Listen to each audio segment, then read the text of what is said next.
সম্প্রতি দোমানী বাজার বড় মোড়ে সন্ধ্যার দিকে এক ব্যক্তির মৃতদেহ উদ্ধার হয়। পরে জানা যায় যে তিনি দোমানী গ্রামের ধীবরপাড়ার বাসিন্দা। তার পরিবারে রয়েছেন স্ত্রী ও দুই ছেলে। ওই পরিবারের পাশে সাহায্যের হাত বাড়িয়ে দিলেন ওম শক্তি পাওয়ার এন্টারপ্রাইজ। আজ সংস্থার পক্ষ থেকে মৃত ব্যক্তির দুই ছেলের পড়াশোনার জন্য বন্ধন ব্যাংকে ৪৯,০০০ টাকার একটি চেক এবং সাধ্যের কাজের সহায়তার জন্য ৫,০০০ টাকার আরেকটি চেক তুলে দেওয়া হয়।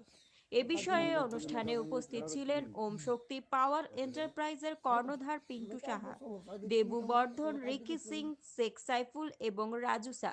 পরিবারের প্রতি এই সহায়তায় ভবিষ্যতের পথ চলার অনুপ্রেরণা দেবে বলেই আশা প্রকাশ করা হয়।